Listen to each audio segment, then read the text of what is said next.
Alors, Scission, finalement, un peu contraint, à votre corps défendant, parce que vous auriez aimé pouvoir concilier les deux, ce qui est logique. Une vision des choses un peu à la comédie française ancienne mode, où les comédiens avaient du mal à s'échapper de la scène en bois pour aller faire autre chose. Et puis, démarrage d'un projet cinématographique. Et alors là, j'imagine que des découvertes, puisque vous aviez jamais fait de film jusqu'à présent. Peut-être des participations, des figures ou des petits rôles dans des films, chacun, ou des choses que des petites choses. Des petits trucs. Vous aviez quand même pas, vous étiez pas étranger au plateau de cinéma. Non, un plateau de télé, ça ressemble à un plateau de cinéma. Pas une grosse diff, mais quand même là, il fallait écrire et il fallait filmer. Oui. Alors comment ça s'est passé ça? Alors l'écriture, on a choisi de la faire à trois, avec Didier Bourdon, Bernard Campan et moi-même. Pascal et Smaïn nous ont laissé faire, ils ont dit non, le cinéma on ne sait pas trop, mais nous non plus, mais bon, on s'y est mis. On a écrit donc le scénario. On avait la chance d'avoir un producteur qui s'intéressait à ce qu'on faisait, je précise, car ce n'est pas toujours le cas, ça n'a pas été toujours le cas. Et au fil de l'écriture, on avait rendez-vous dans son bureau et on lui lisait et jouait les scènes. C'était André Djaoui, et on lui lisait et on lui jouait les scènes au fil de l'écriture. On ne lui a pas livré un scénario tout fait, complet. On le tenait au courant des avancées de notre travail. Et c'était le premier spectateur. Et il se marrait bien. Il y a eu des crises de rire dans son bureau. Et puis sinon, on rectifiait, il disait, alors cette scène-là, ça. Donc on avait quand même, il a participé en tant que œil extérieur à l'écriture du scénario. Ce qui nous a beaucoup aidé. Vous l'avez improvisé devant lui, en fait, d'une certaine manière. Pas improvisé, mais écrit et sollicité pour avoir son adhésion et les corrections par rapport donc à ses réactions à lui en tant que premier spectateur. Et à la fin de la construction du scénario, il nous a proposé au groupe de demander l'avis de Jean-Yann. Car Jean-Yann, à l'époque, était aussi produit par André Djaoui sur un film qui s'intitulait c'était Liberté, Égalité, Choucroute. Voilà. Oui. Liberté, Égalité, Choucroute. Jean-Yann travaillait dans les bureaux de la production, donc c'était facile donc, de l'aborder. Jean-Yann était un type adorable qui a accepté tout de suite et qui a coopéré à la relecture du scénario avec son professionnalisme et son humour légendaire. Il nous a jamais pris de haut. Il a été avec nous... je dirais même pas paternaliste, quoi. Il nous a pris sur le même plan, et il avait vraiment envie de nous aider, et il a travaillé du début à la fin, assidu et intéressé par le scénario. D'ailleurs, on lui a demandé de participer, il y a une petite scène où on voit apparaître Jean-Yann dans le film. Qui fait quel rôle? Alors, c'est un tout petit rôle, il est au téléphone, et le flic, je sais plus, il y a un flic qui lui dit... donnez-nous, parce que le téléphone sonne toujours deux fois, je ne peux pas expliquer le scénario, mais il y avait un lien avec le téléphone, et on le voit, il est chez lui, il a le téléphone, et le flic lui dit « haut les mains », alors il lève les mains, il a le téléphone coincé avec son épaule, et le flic « nom, adresse ». Alors il donne son nom et son adresse, et puis il raccroche, et il se marre, et il fait « pas con, j'ai donné une fausse adresse ». Et donc il le faisait très bien, évidemment. Et la scène est assez drôle. Et donc Jean-Yann nous a aidés aussi avec son regard extérieur sur l'écriture du scénario. Et donc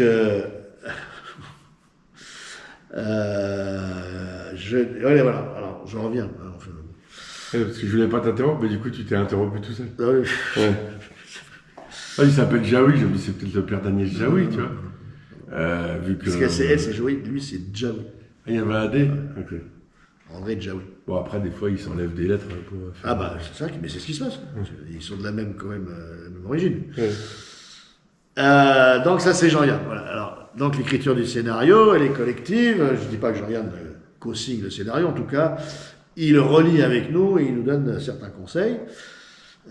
Et puis ensuite, le travail avec le metteur en scène, Jean-Pierre Vergne, qui aussi va amener sa touche de professionnel sur l'écriture d'un scénario qui n'est pas l'écriture d'un sketch.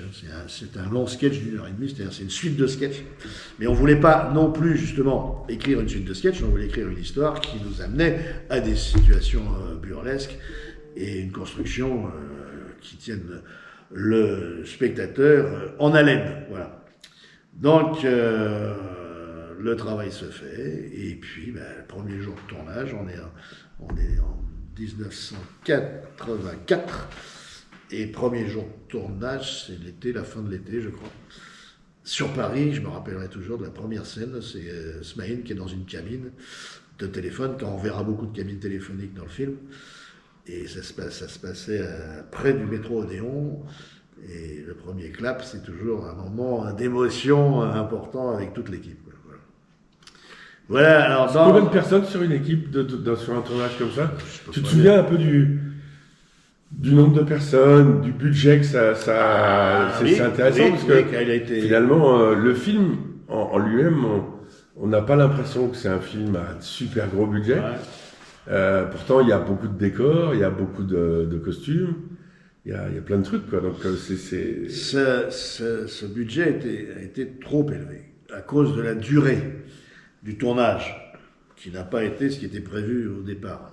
Et d'ailleurs, le tournage a été arrêté plus tôt que prévu, dans les temps, alors qu'il manquait des scènes, et ce scénario est tronqué. Et ça nous a fait beaucoup de mal.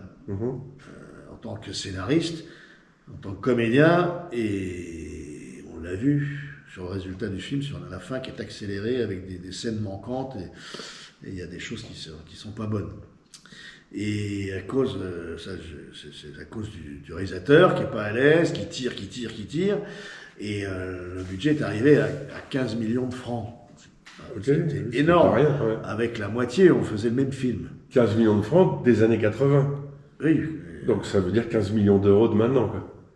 Ouais, je sais ça. C'est ça. C'est à peu près le rapport. Je la connais pas, mais c'était énorme. Ce que je peux dire, c'est qu'avec la moitié du budget, on faisait le même film. On aurait dû faire le même film.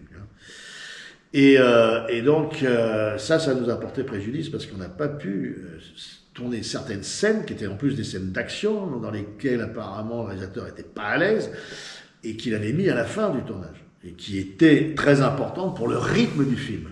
Et au montage, moi j'étais totalement déçu, pré-montage, montage, et là j'ai vu l'importance, j'ai pris conscience de l'importance d'une musique dans un film, parce que quand on voit le pré-montage à plat, sans musique, et ensuite le travail formidable qu'a fait Gabriel Yared, qui est très connu dans le milieu du cinéma et dans le milieu de la chanson. Et Gabriel Yared a fait un travail vraiment formidable, qui a redonné du rythme au film grâce à la musique, mais bon, qui n'a pas été tourné. Voilà. Et le budget, parce que la question c'était le budget, a été dépassé, largement dépassé. André Djaoui a dit à un moment donné stop, on ferme le robinet. Et à savoir que, ça, les gens ne savaient pas, mais que de l'autre côté, il y avait le film de Jean-Yann, qui a battu tous les records, qui a coûté 60 millions de francs à l'époque. C'était le budget de cette année-là, ça a été le budget le plus élevé du cinéma sur un film qui, hélas, ça fait autant d'entrées que le nôtre. Mais avec 5 fois plus, Liberté, ça n'a pas marché. Liberté a coûté très très cher, mais n'a pas marché. Dans le film, je crois qu'ils avaient dit que c'était le film qui avait coûté plus cher que La Révolution. Ouais. Un truc comme ça, c'était un argument commercial amusant. Voilà, mais c'était vrai. Et ce réalisateur, dis-nous comment il avait été sélectionné finalement. Jean-Pierre Vergne, c'est le producteur qui nous l'a proposé. Alors c'était aussi un premier film pour lui. Il était premier assistant de gens très connus, comme Verneuil, avec qui il avait travaillé pas mal d'années. Bon, c'était un très bon premier assistant et il lui a donné la chance de faire son premier film. Leur premier film pour tout le monde, inconnus, en fait. Enfin pour les 5, premier scénario, et puis premier film pour le réalisateur. C'est très risqué. C'était risqué, mais le film n'a pas été si mal accueilli. Hein. Il a fait ses entrées. Il est sorti au moment le plus dramatique de l'année 1985. Il est sorti le 23 janvier 1985, le jour où nous avons battu des records de froid qui n'ont jamais été égalés depuis, dans la capitale et sur toute la France. Si les gens s'en souviennent, à cette époque, avec des blocages de partout, à cause de la neige, à cause du verglas, des congénères des congères de 2 mètres de haut. Des congères quantérées, non congénères. Voilà. Les transports publics bloqués, l'armée dans les rues de Paris avec des camions militaires qui emmènent les gens au travail parce que les bus ne peuvent plus circuler. Mais c'était un truc de dingue qu'on n'a jamais revécu. Le film sort le mercredi, comme tous les films. Pas de bol. 23 janvier 1985, pas de bol.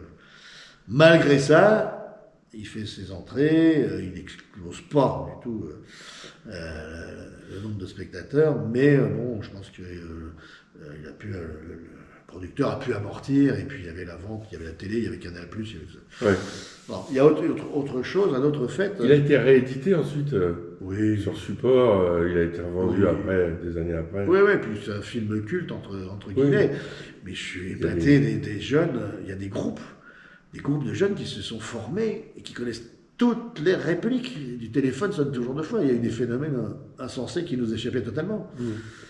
Et cette aventure, elle a été étalée dans le temps, justement, par les diffusions, les rediffusions, etc. Les téléphones sonnent toujours 2 fois. Et puis après, l'aventure des inconnus a fait qu'on est allé rechercher ce qui avait été fait avant. Voilà un peu l'histoire du film. Et alors, voilà ce que je veux rajouter, c'est qu'on va retrouver des guest stars, mais qui ont été imposés. C'est le sujet que je voulais aborder. Il y a quand même du people dans ce film, quand même. Et ouais, mais c'était pas. Ça joue pas dans le sens du budget. Je sais pas s'ils étaient finalement en invité gratuit ou s'ils étaient rémunérés, mais il y avait quand même vachement de monde finalement. Oui, mais parce que ça a été. Alors je t'explique ce qui s'est passé. C'était pas prévu du tout au départ.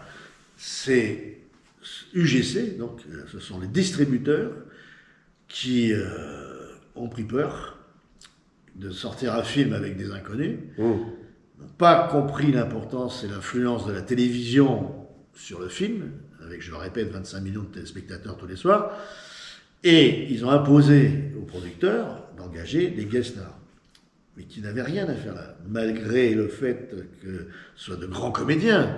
On a eu Michel Galabru, on a eu Darry Cole, on a eu Jean-Yann, on a eu Michel Constantin, et j'en passe. Jean Reno, son premier film, première apparition de Jean Reno, qui fait une petite panouille avec Galabru. Il n'est pas connu à l'époque, mais les autres donc sont très connus, mais ne sont pas dans la même couleur. C'est un film de jeunes avec un humour décalé, car on avait décidé de jouer plus sur l'humour anglo-saxon, sur l'absurde, et ces comédiens, qui ont tous été adorables, qui ont tous accepté de participer à l'aventure, ne sont pas dans la même couleur que nous, évidemment. Mais je pense que ça n'a pas apporté quoi que ce soit aux entrées, au nombre d'entrées dans les cinémas, à la qualité du film, car il y a un décalage. Il y a un décalage imposé par la peur des distributeurs qui faisaient la pluie et le beau temps. On a eu une très bonne distribution d'ailleurs, on a eu un grand nombre de salles, et ce sont les distributeurs qui décident. S'ils veulent, ils te donnent la moitié de salles. La moitié du nombre de salles qui sont à la disposition. C'est à eux de décider. On a été très bien distribués, mais en plein hiver, avec un hiver historique qui a tué un grand nombre d'arbres fruitiers. Oui, puis c'est vrai que Canal était débutant, il n'y avait pas Internet, les possibilités de bypasser le circuit officiel cinématographique à l'époque n'existaient pas. Non. Et donc c'est vrai que si tu te plantais en salle, c'était compliqué. Oui, alors que maintenant, il y a plein de petites ruses. Ouais. Et moi, je me souviens d'une anecdote dans le film qui m'avait vraiment fait rire. C'est c'est Bourdon qui joue un détective à la Marlowe un peu, puis qui joue un peu à l'américaine. et puis qui se fait appeler Mark Elbischen. Et puis en fait, le gars qui vient nettoyer la porte, ou je sais plus. C'est Smaïn. Ouais, il remet les lettres à la place, parce qu'en fait, son vrai nom, c'est Marcel Bichon. Ouais. Il n'y a pas plus français que Marcel Bichon, mais il s'appelait Mark Elbischen. Et ça, c'est des petites conneries comme ça, mais tu t'exploses de rire, parce qu'il y a tout derrière cette petite... Il y avait plein de petites choses des petits gars comme ça, tu vois, là, le ton, il était donné, c'est comme voilà, il y a tout derrière cette petite connerie. Et c'est vrai que, oui, on retrouvait, à mon époque, il n'y avait pas grand-chose pour se fendre la poire à la téloche, il faut être clair, et on était tous devant un bouvard pour s'en parler le lendemain à l'école et refaire les sketchs entre nous et puis se spoiler. Et c'est vrai que l'arrivée d'un film comme ça, par des gens qu'on admirait, parce que c'était finalement nos références humoristiques de notre génération, l'arrivée d'un film comme ça, c'était un vent de fraîcheur qui était attendu. Donc c'est là où je te rejoins, effectivement, d'y mettre des guests ou des vieux comiques, c'était pas forcément un choix intelligent. Non, au sens de... C'est un choix commercial. Voilà, know your customer, quoi. Qui est-ce qui va aller le voir, qui est-ce qui portera le film. Mais non, ça reste quand même des gens qui savent jouer la comédie. Et puis, ça n'a rien à voir avec le talent. Voilà, on est content de les voir, mais c'est vrai que ce sont des gens formidables. Ça aurait peut-être été aussi l'occasion de donner un peu leur chance à d'autres, des plus jeunes, de votre génération, pas forcément des boulevardiers. Et Henri Courceau qui va jouer. Ah oui, mais j'ai oublié, bien sûr. Notre ami qui joue le commissaire, Jean-Claude Brialy. Oui. Jean-Claude Brialy joue le commissaire. C'est pas lui qui était prévu dans ce rôle-là à ce moment-là. C'était quelqu'un de moins connu. On a pu garder dans le rôle du psychiatre Henri Courceau, qui est formidable, qui joue ça à la perfection, mais qui était moins connu que les autres. C'est lui qui fait le psychiatre pour animaux. Oui, et qui fait aussi le notaire dans Les Trois Frères. Oui, c'est ça. Pour les gens qui connaissent la ref aussi, pour resituer Henri Courceau, c'est vrai qu'il est excellent. Et un compagnon de cinéma adorable, un type formidable, gentil comme tout sur un tournage. C'est important de le dire, parce qu'ils sont pas tous gentils. Mais donc toute cette distribution n'était pas prévue au départ. Voilà. On a Patrick Sébastien aussi qui vient faire l'aveugle à un moment donné. Oui, exact. Bon, ça a été comme ça. Qui était déjà un peu plus proche de vous générationnellement. Oui, voilà. Qui avait une petite dizaine d'années de plus que nous. Un peu plus. Dizaine d'années, je crois.